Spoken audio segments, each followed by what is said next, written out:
¿Qué tal? Buenas noches, bienvenidos a Espiral. El tema de la justicia es principal para construir democracia, instituciones, derechos. México ha hecho un enorme esfuerzo por dotarse de mecanismos para transformar el sistema de justicia, sobre todo justicia penal, pero no es fácil y no se resuelve en una generación. Hoy hablaremos de ese tránsito, del viejo sistema inquisitorio al nuevo sistema adversarial, todas sus complejidades, el papel que tienen los actores, los operadores, a partir de voces que justamente entienden de este tema y nos lo pueden explicar a nosotros, mortales. Bienvenidos, comenzamos.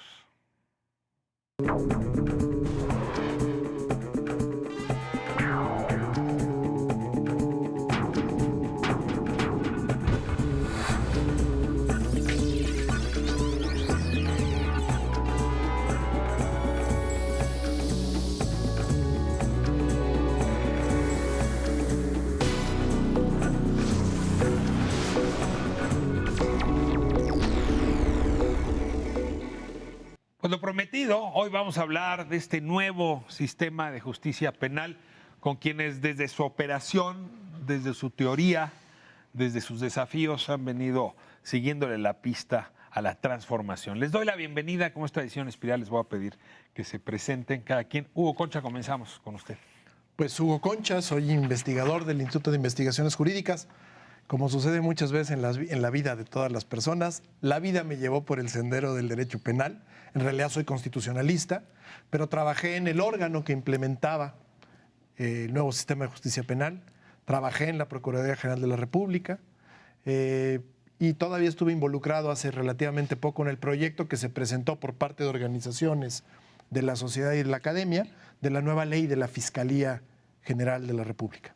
O sea, que te ha tocado ver esa mutación y la podrás juzgar con Me han tocado ver tantas méritos. cosas. Sí, querido Ricardo. Le doy la bienvenida a Agustín Acosta, admiradísimo abogado. Hola, ¿qué tal? Pues soy Agustín Acosta, básicamente abogado penalista, muchos años de experiencia en el litigio. Hoy todo el mundo me recuerda por haber sido abogado defensor de Florence Cassés. Ya se te quedó, ¿verdad? Es tu tarjeta de presentación, ya se me quedó. dice. Y para colmo, Jorge Volpi, como bromeo, tuvo a bien convertirme en personaje casi literario. Y la verdad es que ya me quiero salir de esta novela. Pero ¿podemos hablar de otros casos parecidos en este programa?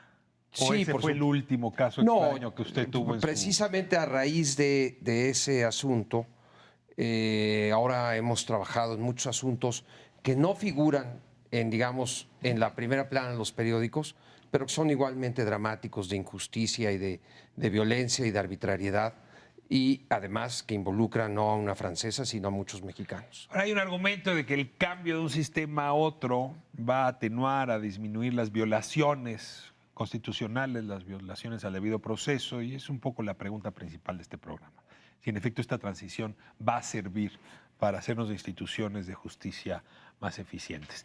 Y le doy la bienvenida, no es la primera vez que está aquí y siempre que viene nos deja con la boca abierta, a Estefanía Medina. Muchísimas gracias por estar con nosotros. Ricardo, pues muchísimas gracias, al contrario, por la invitación. Y pues bueno, como ya lo hemos compartido aquí en Espiral, me tocó el privilegio de ver nacer la reforma, de implementarla en la PGR en su momento, de operarla investigando hechos de corrupción federal, y hoy pues desde la trinchera de la sociedad civil estamos tratando de demostrar que las cosas se pueden hacer y se pueden hacer bien. Bueno, pues así como Agustín Acosta menciona el caso Cassés, el tuyo es el caso Javier Duarte. Pues ahí, O sea, ahí has lo venido traemos. dando una batalla fuerte para revertir algunas decisiones que ha tomado la Procuraduría para esconder debajo del tapete ese caso. Exactamente, y todo al final el esquema de corrupción, que creo que es el que no hemos querido dejar, ¿no? Queremos cambiarnos de traje, pero seguir cargando los mismos vicios. Pues abrimos la conversación con una intención de explicar suavecito, digamos, con parsimonia, dirían los antiguos, de qué va el cambio entre un sistema y otro, ¿no? Los puntos más importantes, más relevantes. ¿Me lanzo? Adelante, Hugo. Creo que habría que empezar por el principio. En 2008 hubo una reforma constitucional y se dijo va a haber un nuevo sistema. Para hacer las cosas vamos a tratar de tener un sistema parecido al de Estados Unidos, con ciertos matices. Aquí no hay juicio por jurado. Pero no hay jurado, ¿verdad? Aquí no hay jurado. Pero va a haber, y va a ser un sistema oral. ¿no? Y todo esto va a venir a cambiar las cosas. Una cosa es ponerlo en una reforma constitucional y otra cosa es cambiar una cultura jurídica que es diametralmente opuesta a lo que se está tratando. La oralidad, espérame, la transparencia. espérame. A ver, adelante. Hay un tema que esto es fundamental. La reforma no empieza en el 2008. En el 2008, formalmente, se hace una reforma constitucional de la cual todavía se pueden hablar muchas cosas. Pero la verdad es que había un fuerte movimiento muchos años atrás. A mí me tocó estar primeramente involucrado todavía cuando estaba ya la administración del presidente Vicente Fox, en una oficina, y lo voy a decir con todas sus letras, de asesores del gobierno norteamericano que tenían una oficina en Los Pinos. Y estaban como la Casa Blanca de Los Pinos. el jefe de la oficina de la Por eso andan presidencia, cerrando esos lugares. que después fue senador, y un funcionario que sabe mucho de esto, hoy en día es un consultor independiente, ¿no? Bernardo León. Estaban justamente ya viendo un posible diseño de reforma del sistema penal. Quiero decir esto porque había muchos intereses y muchas presiones que, independientemente del color del partido, estaban ya encima de hacer algo con un sistema de justicia penal o criminal que francamente ya era obvio que no estaba funcionando. Se está hablando hace 20 años, pues obviamente sigue sin funcionar, o lo que queda de en esta transición en la que estamos. Pero me parece que es un tema importante. Pero, Estefanía, si yo pongo, digamos, una suerte como de lista, ¿no? Dime, decía hace un momento, a ver, oralidad, ese es uno de ellos, ¿no? El sistema adversarial, digamos, que nos lo pudieras explicar, ese es otro de los temas. Transparencia de los propios juicios, presencia física de los jueces. O sea, hay una serie de elementos que están en el corazón para explicarlo. Yo quisiera desde la calle. Pues. abordar un ejemplo en el que creo que el auditorio por lo menos se va a identificar mucho, porque seguramente lo vieron y todo el mundo seguramente vio el tan aclamado, para bien o para mal, documental de Presunto Culpable. Creo que documentó a través de un caso, más allá del caso, momentos físicos de sobre todo la gente que está muy, muy lejos del sistema de justicia, que lo ve como algo completamente lejano. Nos trasladó de momento a un juzgado de papel, donde hay mucha gente, donde el juez al parecer ni siquiera sale, ni siquiera conoce muy bien a la persona que se está juzgando. Versus creo que algo que sí ha logrado el sistema, más allá de temas que creo que vamos a dar más a detalle, a ver salas de juicios donde hay público, donde cualquiera de nosotros en la mayoría de los casos puede entrar y presenciar cualquier juicio, donde el juez está presente, lo vemos ahí muy mono con su toga, con las partes frente a él exponiendo sus argumentos. Y un punto que quisiera abordar más adelante también súper interesante que está ocurriendo en nuestro país, todas las audiencias se están videograbando. Entonces, ese es un tema clave, creo que supera las expectativas en tema de transparencia. Mucha gente igual ha dicho, es que ahí sigue existiendo muchas cosas mal. Claro, pero el punto es que las estamos viendo y que tenemos la oportunidad de verlas. Y creo que ahí hay, sin lugar a dudas, un gran paso. Hay quien dice, el caso Florence Cassés no hubiera podido ocurrir como sucedió bajo el nuevo sistema. ¿Es cierto? ¿En qué sería cierto y en qué no? En algunas cosas es cierto, porque en el momento, en la primera audiencia en que hubiera llegado Florence Cassés, ahí se hubiera descubierto el tema del montaje y todo eso. Pero tampoco estoy tan seguro. Digamos, es una pregunta hipotética muy, muy complicada, porque todavía existe una etapa, y ahí que es la de la actuación del Ministerio Público, que es una etapa donde el Ministerio Público puede hacer lo que quiera. Y la policía también. La policía de también. investigación. Entonces, a ver, en este país todavía seguimos y lo diré rapidísimamente para... No todo el mundo está convencido de las bondades del nuevo sistema. Entonces, yo hace poco fui a una reunión en la Barra Mexicana de Abogados con grandes abogados, magistrados y jueces, y parecía casi una reunión de conspiración contra el nuevo sistema. Hay quienes están pensando que habría que tumbarlo, ¿no? No goza de buen prestigio, ¿no? Y yo creo que eso es muy importante discutir por qué sí y por qué no. A ver, entremos a esa. Es una idea muy ambiciosa, lo que intenta establecer el nuevo sistema de justicia penal. Y por lo tanto se vuelve muy complejo e implica el cambio de muchas cosas. Lo voy a poner muy gráfico. Al viejo sistema de justicia penal le bien llamábamos inquisitorio. A ver, ¿por qué le llamábamos inquisitorio? Porque era un sistema de justicia al servicio del poder político.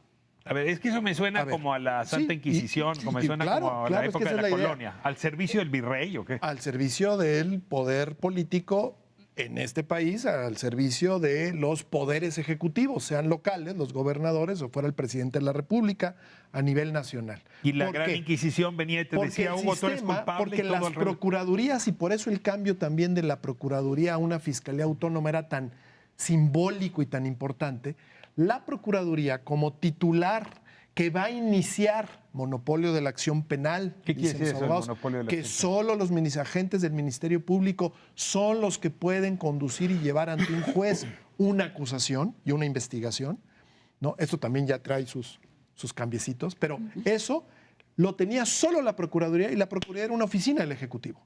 Pero además la manera en que estaba establecido todo el procedimiento era para que estos agentes del Ministerio Público se tomaran el tiempo que quisieran, estuvieran dedicados como fuera, con los recursos que se estimaran necesarios para investigar, y lo pongo entre comillas, Culpabilizar. un presunto delito. Y podían estar 2 años integrando un expediente con todas las actuaciones, las palabras aquí son interesantes, ¿no? Como si fuera teatro, todas las cosas que iban haciendo, todo lo que iban documentando, para cuando ya ellos pensaban que tenían el material suficiente, ir frente a un juez y decirle, señor juez, necesito que me consigne esto y eventualmente que me dé una orden de detención de aprehensión contra un presunto culpable. Básicamente así operaba. Y de repente tú estabas muy tranquilo, tomándote un cafecito en tu casa, tocaban a la puerta y págatelas, entraban. El señor Ricardo Rafael, sí, venimos por usted porque está siendo acusado de, ¿qué quieres? Secuestro, extorsión, violación, ¿no? Y órale, vamos. Y todo el aparato Te presenta- dedicado a demostrar mi culpabilidad, pues. Bueno, si tenías suerte, rápidamente te iban a ir a presentar ante el juez. Si no tenías suerte, en un espacio que aún existe, lo acaba de decir Agustín, el Ministerio Público podía dedicar unas horitas a estar contigo, ¿no? Pues para ver si confesabas. Porque ¿Haciéndome qué? una confesión, se llamaba, era la reina de las pruebas. Ya, frente a esa no necesitas nada más en la investigación. Pues el culpable ya dijo que lo es. Haciendo ¿no? tortura. Torturándote. Amablemente invitándole Invitándote que, a ver, confiésanos, confiesa lo que hiciste. Y ya si firmabas ese papelito, pues el expediente era perfecto. Señor juez, ya le traemos todo resuelto. A ver, ¿no? esto explicaría por qué 9 de cada 10 consignaciones eran en supuesta flagrancia y en efecto, donde la Claro. única prueba era la autoconfesión. O sea, Porque además había otra cosa, la prisión preventiva era la regla. Piensa tú que todo el sistema jurídico en el Era. que vivimos, bueno, sí, ya estamos en las vías, pero el sistema jurídico se basa en que lo más importante es lo que establece la ley. Los jueces en ese sistema estaban totalmente también subordinados a cumplir estrictamente las facultades que la ley les daba, nada más. Entonces, jugársela con un caso que les presentaban relativamente armado, termino rápido, hijo, y dejar libre a la persona. era políticamente muy costoso. No, y ellos se la jugaban. Pero a ver, Entonces se decía en el argot de los amigos de Agustín, ¿cómo es que un vaso de agua y Y una una orden de aprehensión a nadie se le niega? Y órale, para adentro, y entonces sí, en tus 72 horas te avisan, tienes que hacer una declaración en poquitas horas y empieza a defenderte contra las actuaciones, Ricardo, que llevaban años preparándose contra ti. El 2000, decías hace un momento, es cuando empieza a haber la necesidad de cambio. Y es que yo recuerdo muy bien unos datos que entonces se volvieron del dominio público. Y es que pues del 100% de los delitos que se cometían, 99% no recibían sentencia. Solamente el 1%. Y por lo tanto esto hacía pues, que la gente mejor ni se animara a denunciar, ¿no? Y desde luego que solamente aquello que el Ministerio Público, por órdenes políticos, estaba empeñado en resolver, a encontrar alguna solución de la justicia. Es decir, un sistema que no resuelve el 99% de los casos, pues evidentemente no funcionaba. ¿Por qué este cambio mejoraría ese porcentaje, Estefanía? Yo quisiera ahondar un poco el tema que comentaba Agustín hace un momento y creo que hay que dividir la discusión, porque saben que cuando la mezclamos creo que tenemos resultados un poco perniciosos, la verdad. O sea, un tema es la Las grandes ventajas que puede tener el sistema en nivel de transparencia, respeto de derechos, incluso eficacia y eficiencia con múltiples salidas de temas que creo que ni siquiera meritan más tema y me ha tocado verlos, temas resueltos en un día, bien hechos, sin un problema. Y otra es quién lo hace y cómo lo hace. O sea, una cosa es el sistema. Yo creo que el sistema tradicional es una visión es insostenible en un país democrático de derecho y que además se dice, digamos, que ha arropado todos los derechos humanos básicos de debido proceso. Creo que el sistema tradicional en su construcción como sistema, como estructura, era insostenible. Y creo que hay que dividir la discusión y no mezclar un problema con otro. Creo que uno es la definición como sistema y que realmente considero que desde mi óptica el sistema tradicional es insostenible en un marco de un sistema democrático de derechos y de un país que se dice arropar todas las disposiciones que de debido proceso se requieren para un proceso penal, digamos, respetuoso de los derechos humanos. Eso como sistema creo que lo retoma el sistema acusatorio muy completo constitucionalmente y en su legislación, y creo que otro tema es cómo está operando y quién lo está operando. Porque hay gente que dice que el sistema acusatorio no está sirviendo. Creo que no es que el sistema acusatorio no esté sirviendo, es que trajimos un sistema con una estructura muy novedosa, con muchos beneficios, a operarla con las mismas instituciones que ya teníamos deshechas en el tradicional y que nadie... con las mismas personas. Y Perdón los por mismos interrumpir. vicios. Es decir, quisimos traer un sistema muy novedoso, muy completo, muy complejo, que también comentaba Hugo, a que lo operaran las mismas instituciones y las mismas personas Las mismas deficientes. personas. Eso es lo grave. O sea, te trajiste a gente que dejara de jugar fútbol americano trajiste- para jugar rugby. Te trajiste a los mismos. hombres de Cromañón a manejar computadoras. Estoy Déjenme exagerando. corte y me cuentan esto, porque sí, puedo entender que una cosa es el estadio de fútbol y otra cosa son los jugadores de fútbol, y esta distinción de los dos temas me parece de lo más pertinente. Vamos a corte y regresamos.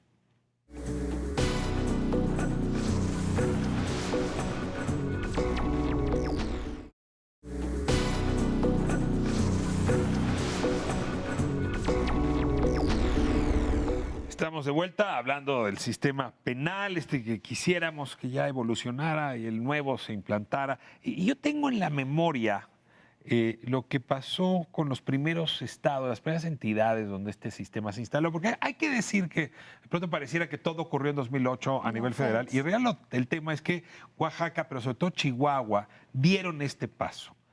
Y cuando Felipe Calderón gobernaba este país, Fernando Gómez Motta, el secretario de Gobernación, yo lo oí decir muchas veces, este sistema de Chihuahua es un desastre.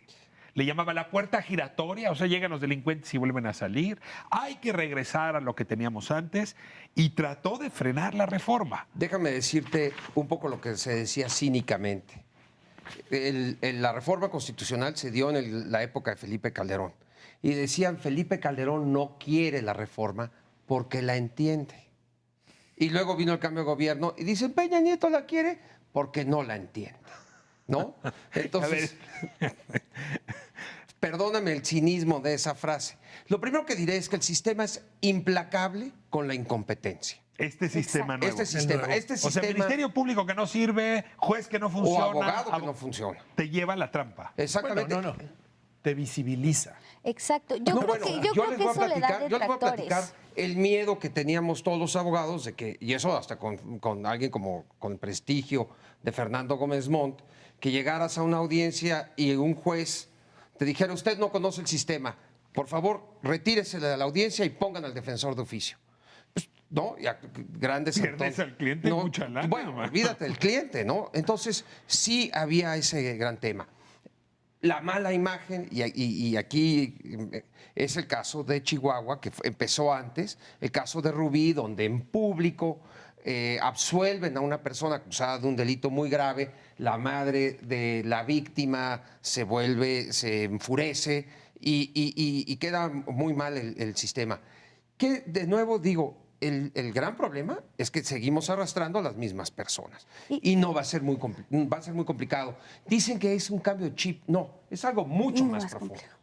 Yo quiero nada más ahondar en el tema de Chihuahua. Creo que pasaron las dos cosas, ¿eh? Por una parte, y eso es muy cierto, a veces el caso emblemático, para bien o para mal, dibuja una historia de éxito o de fracaso que en realidad puede no tener una corresponsabilidad con la realidad.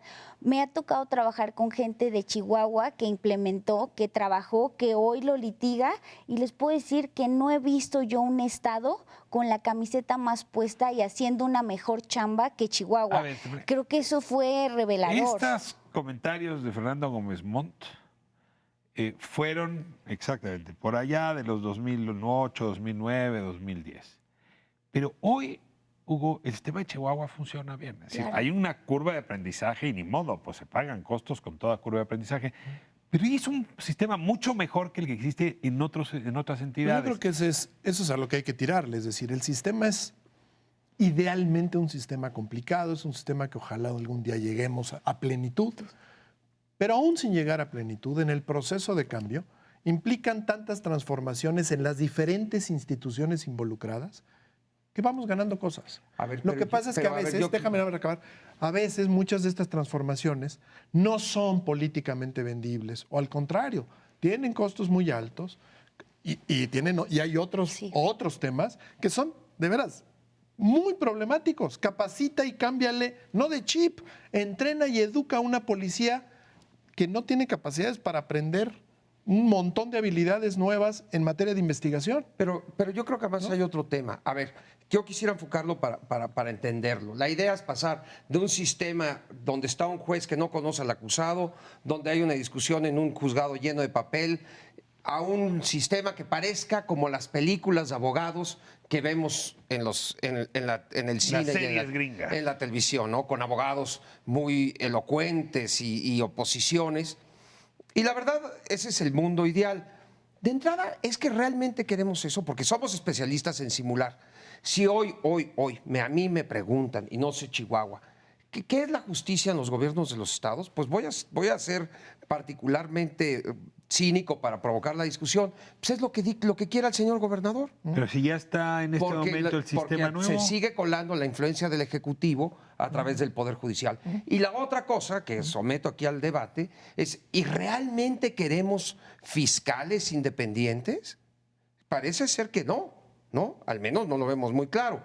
Y el otro punto que también me parece, ¿y realmente queremos que haya presunción de inocencia y que los acusados no entren a prisión preventiva? Yo veo en el ámbito, en el ambiente, y porque la costumbre, que el público quiere cárcel, ver, quiere drama. O sea, estás diciendo que hay pulsiones regresivas. Por supuesto. ¿Ganan batallas las pulsiones regresivas? Yo creo que van ganando batallas y aquí yo solo discrepo un punto respecto a que lo que queremos del sistema es como más enfocado a una audiencia nada más, donde está un juez y donde están las partes como en algo un poco más teatral y menos jurídico.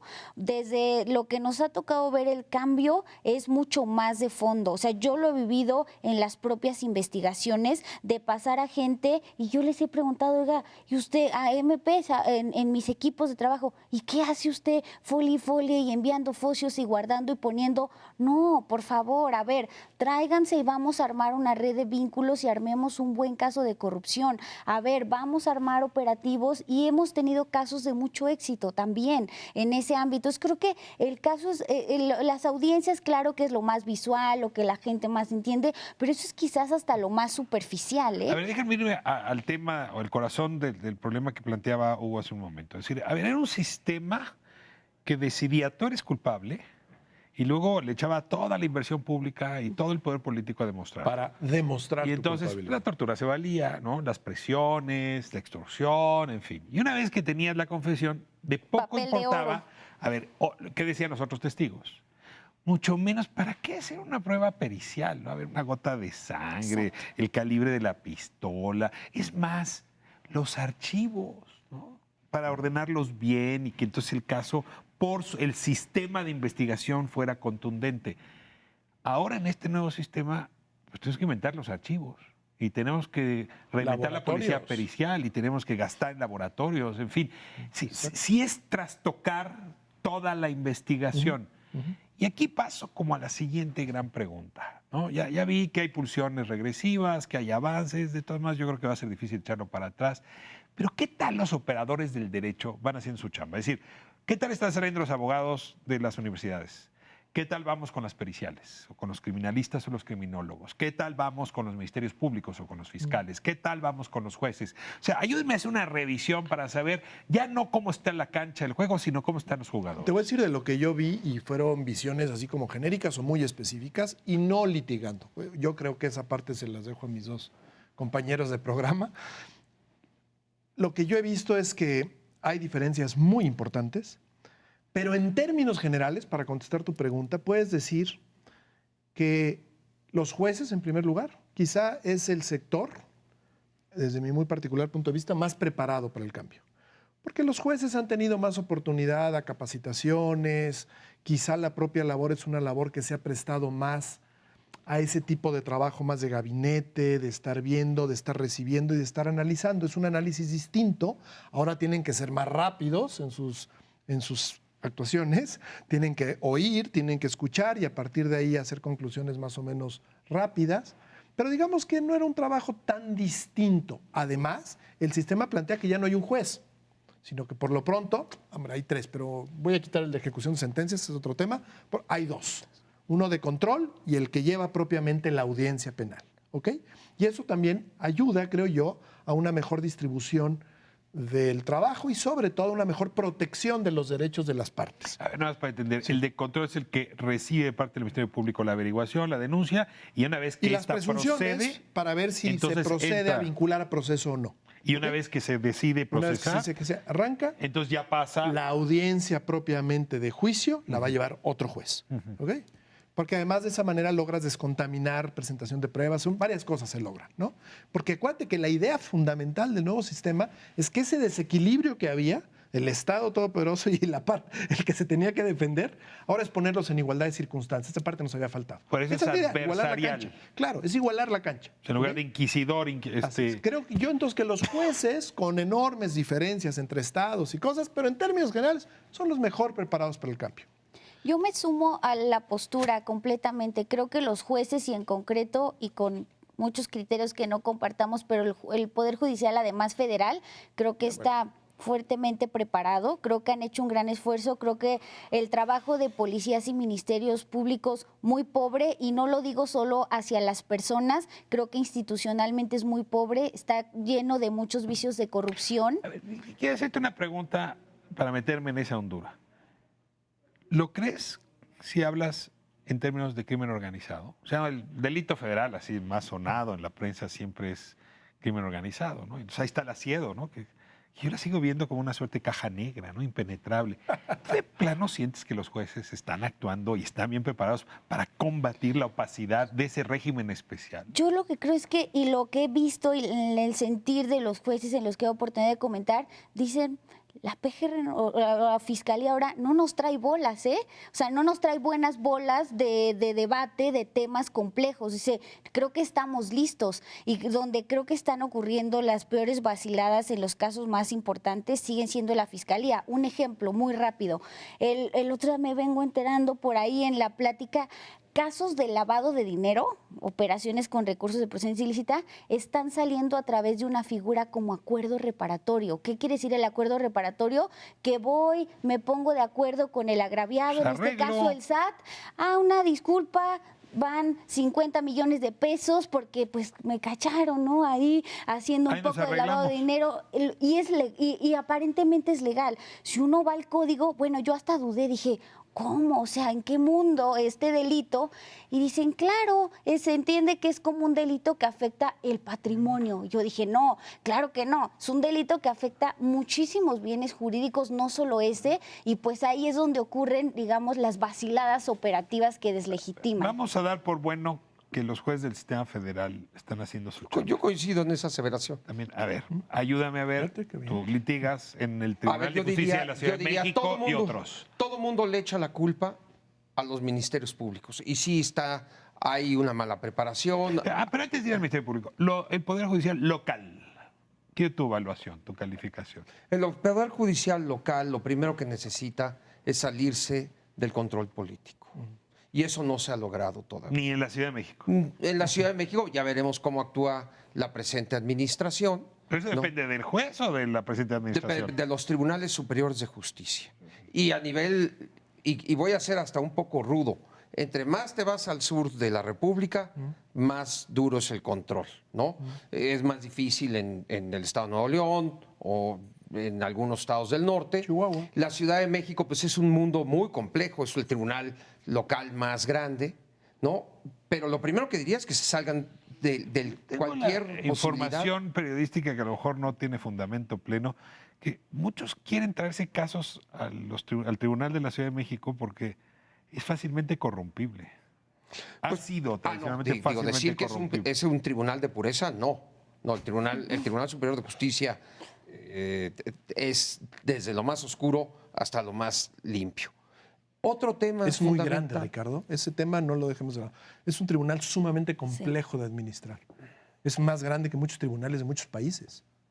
¿No? ¿Cuántos magistrados tiene hoy en día el tribunal? No Superior tengo de ni la Ciudad idea, de pero México? son muchísimos 80 jueces. más o etcétera, Debe menos, ¿no? tener los de Chile. Pero ya le cambiaron el chip a este tribunal. Complejísimo. No le han cambiado el chip. Otro tema es el de los fiscales independientes. Y yo, la verdad, no estoy convencido de que una fiscalía una independiente. aclaración, Agustín. No, déjame terminar. Para el público, es que aclarar qué hace un fiscal.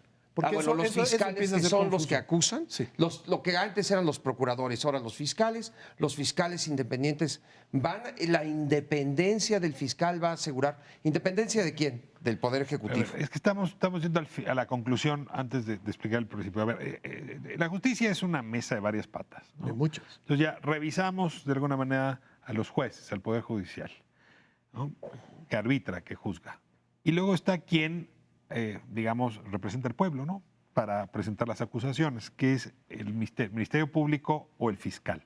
Y en ese sentido sí me gustaría dedicarle suficiente tiempo, y si quieren nos vamos al siguiente segmento, para que nos digan qué se esperaría del fiscal y qué se esperaría de la policía de investigación en este juego y qué tal se va avanzando y en ese sentido la autonomía a la que sea referencia Agustín.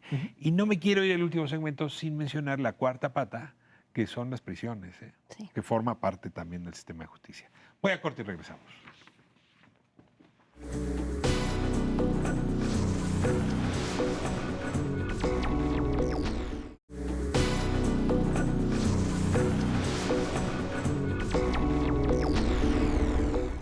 Bueno, estamos de vuelta en Espiral. A ver, la parte que construye la acusación, ya Estefanía se refería a ella, en algunos países, por ejemplo en Italia, en Francia, es un juez, es un juez de instrucción, ¿no? Que arma el caso, las actuaciones, se la presenta a otro juez que es el que va a dirimir. En México, ese personaje ha sido el Ministerio Público. Y si uno revisa la popularidad de los funcionarios, pues abajo de todos, diputados, partidos, están los ministerios públicos. O sea, sí es un individuo muy desprestigiado. Y desde esta lógica, entonces, llamemos los fiscales, démosles autonomía, hagamos una revolución allá adentro, porque eso va a cambiarlo todo. Yo te diría que en efecto están en la última escala del desprestigio, cuando deberían de ser los héroes del modelo de justicia republicano, ¿no? En Estados Unidos los fiscales son los héroes que defienden a las viudas, a los pobres, Pero luego a las se vuelven hasta víctimas, gobernadores, ¿no? Y precisamente cuando los más famosos, pienso en Rudy Giuliani, escalan a la alta política. En México, yo no sé por qué los fiscales, generalmente muchos en provincia, no son abogados penalistas, escogen notarios o cosas así. Pero quiero decir una cosa para ponerlo muy ejemplificar. El final del gobierno anterior. La Procuraduría General de la República, que no se puede transformar en Fiscalía General de la República. Edificio colapsado.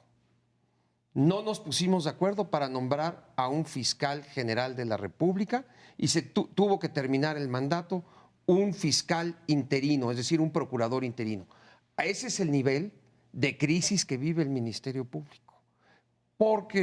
Primero porque Y no el le han federal, metido, ¿no? El más importante. porque no le han metido recursos, porque además en el viejo sistema estaban obligados a entrarles a todas. A ver, Hugo, a ti te toca ser coordinador de asesores de un procurador que tiene enfrente el desafío de hacer esta transición. Jesús Murillo Cara. Te tocó ver, digamos, ese intento de sacar el camello De del hecho, por eso antiguo. llegué. Yo no tenía el gusto de conocerlo. Me invitan con un equipo, varios ex colegas, el CIDE tuyo, para que hagamos la transformación de una procuraduría que no funcionaba. Ese era el proyecto original. ¿Qué es lo que sucede? Pues en plano se hizo, con muchos elementos de los que se retoman ahora para la nueva fiscalía, porque ya el tema de la independencia de una fiscalía ya estaba en la reforma incluso del 2008.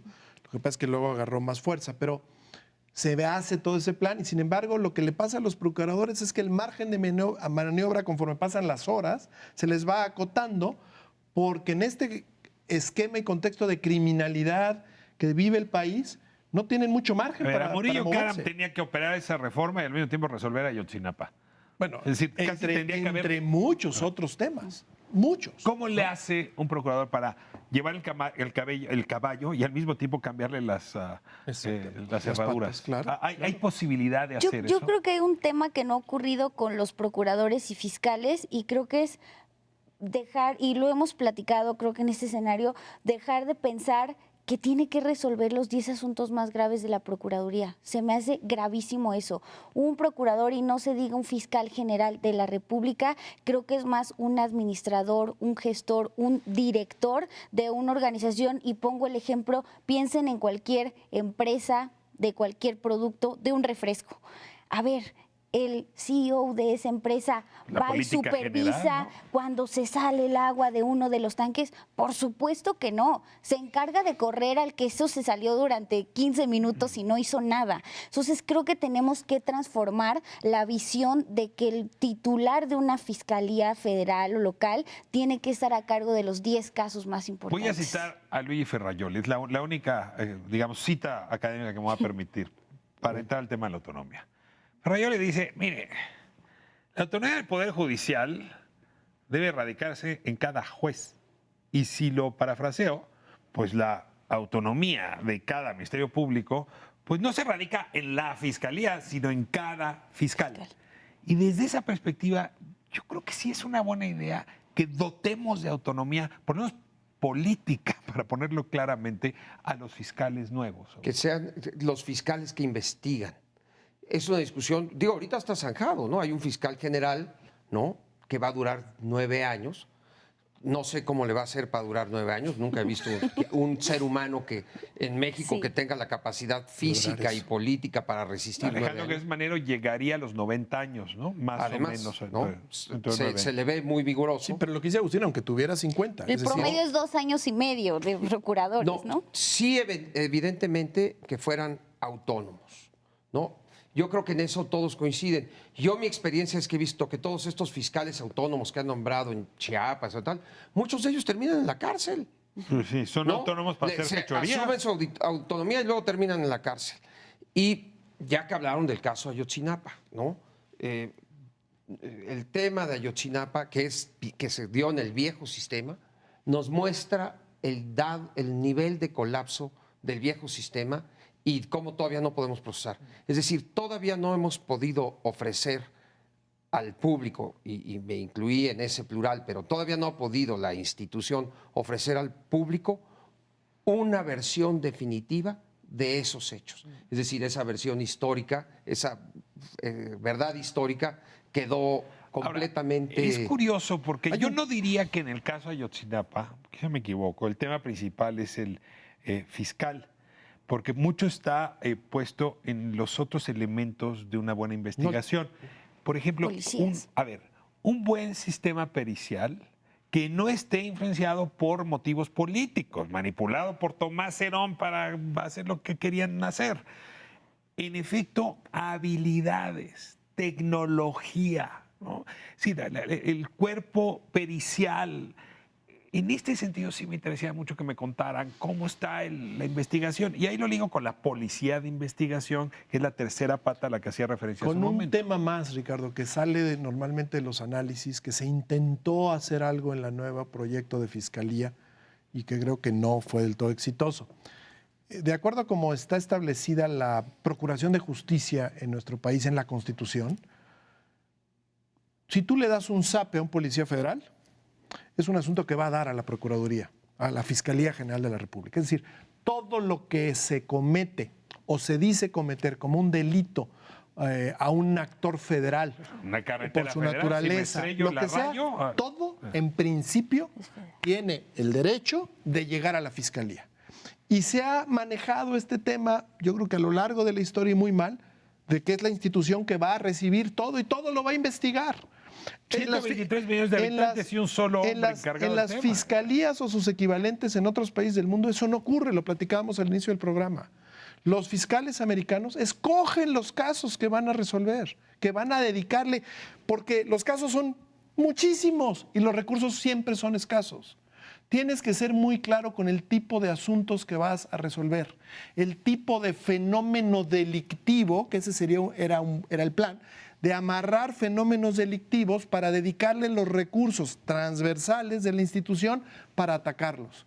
No querer resolver todo y no crear estructuras rígidas. Aquí vienen los delitos contra las mujeres, aquí vienen los delitos contra funcionarios públicos, aquí vienen los delitos, sino crear una cosa mucho más flexible con una alta capacitación y profesionalización para atacar al fenómeno delictivo. Ahora, ahí sí y los todos los fiscales, pequeños asuntos, que no tienen relevancia desde un ámbito general para lo que está ocurriendo en el país, quincallería. lo Pero, resuelves a ver, de otra manera. Siguiendo el ejemplo que daba Estefanía, dice el CEO, o sea, Sí. el gerente general, el fiscal general, diría cuál es la política criminal donde va a poner el acento su institución y dónde no la va a poner. Una institución Ese que es el tenga la papel del capacidad fiscal. de generar una auténtica política criminal, cosa que en el país nunca ha existido. No me dejes hablar periciales. A ver. A ver, creo que más que solo periciales, lo quiero vincular con el tema del poder político y si la tan llamada concepto de fiscalía realmente nos va a sacar de eso. Creo que ha habido por ahí un diablillo que sigue sin dejar que eso ocurra, ¿eh? Y ese diablillo se llama presupuesto. El que paga manda y el que no tiene autonomía presupuestaria, los fiscales anticorrupción, todos los que conozco locales, están llorando porque dicen, mi autonomía es de broma o es de papel. Muy autónomo hasta del fiscal, pero no tengo 3 pesos, tengo 2 ministerios públicos, no tengo policía, no tengo tecnología y claro que voy a acabar en la cárcel por omisión, porque no tengo las herramientas para actuar, se me están exigiendo resultados, pero es como, y entonces, ¿qué pasa con ese control del Ejecutivo que sigue existiendo? Claro que ya no existe, digamos, directamente porque no es su jefe, pero es quien etiqueta recursos para que eso Y del ocurra. otro lado tienes clientes que pueden pagar mucho dinero para tener muy buenos abogados, Agustín, y vencer a estos fiscalitos, ¿no? Débiles económicamente. O sea, digamos, era un sistema adversarial donde al tú por tú se iban a enfrentar las partes y el poder económico sigue mandando, ya no solo el poder político. Así es, así es. Es decir, puedes controlar. Porque además el sistema actual tiene. Tú puedes manejar como abogado defensor tu propia investigación y contratas tus propios peritos y puedes. Entonces, sí, en efecto, ahí hay un desequilibrio, pero eso es un desequilibrio que estaba desde antes.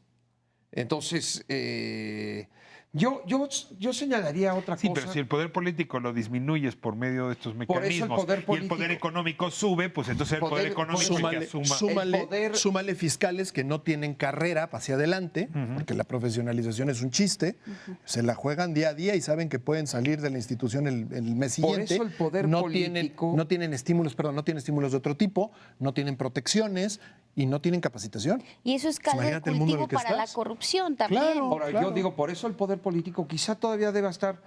A ver, en Estados Unidos el fiscal general no es independiente del Claro. presidente. No, bueno. ¿No? Y A cuando ver, hay casos- Kennedy puso a su hermano, ¿no? ¿No? O Exacto. sea, nada más para No, ponerlo y cuando hay así. un caso muy complicado, nombran un fiscal independiente.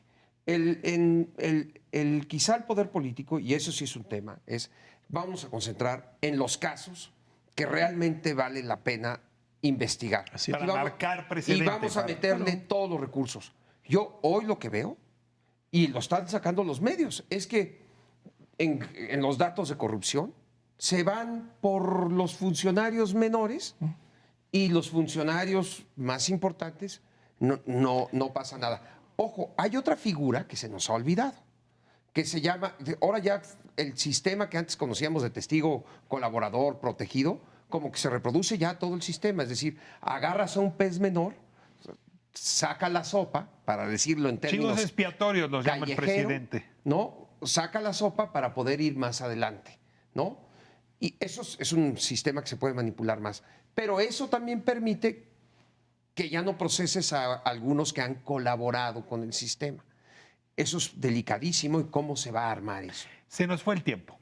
Les voy a dejar un minuto a cada quien para conclusiones y les pido un poco que vayan hacia adelante. O sea, este es el sexenio, esta es la administración donde tendería a consolidarse este nuevo sistema de justicia penal. Y desde luego hay muchos elementos a consolidar, pero si los obligara a decirme uno, donde ustedes pondrían toda la mirada si estuvieran encargados de la política criminal, ¿cuál sería? Estefanía, comenzamos contigo. Yo creo que transformar la fiscalía en esa institución que estamos pensando, darle esa función gerencial al fiscal, tener un buen plan de persecución penal y fiscales efectivos e independientes. Creo que si avanzamos en ese punto, fortalecido con policías y periciales, vamos a ir mucho más allá. Creo que ya es en este momento absurdo pensar que hay que ir para atrás. Creo que hay muchos temas para adelante y creo que deberíamos tener, digamos, la mira muy concreta hacia el futuro. Agustín Acosta. Generar héroes Ministerio Público. Realmente tener En lugar de niños héroes, fiscales héroes. Fiscales héroes y combatir, si me dijeras qué, grandes casos emblemáticos de corrupción que le muestren a la ciudadanía que se acabó la época de la impunidad. Y por último, no olvidar el pasado porque todavía atrás, y perdóname de decirlo, quedan muchísimas víctimas del viejo sistema que trituró muchísimas vidas. Hugo Concha. Muy por el estilo de lo que dijeron los dos. El tema que el presidente maneja de ver hacia adelante y no fijarse para atrás, sin ser mal pensado de que hay un Porque pacto. no hay lo que sea, con qué dices que es un tema de recursos. es un tema de recursos, un tema de energía, también eso es muy comprensible, pero no puede ser un absoluto. Porque este país sí cayó en un mecanismo de corrupción y de penetración criminal en todas las esferas de la vida pública. Entonces, tienes que cortar y tienes que demostrar que lo que estás haciendo va en serio, un poco lo que está diciendo Agustín.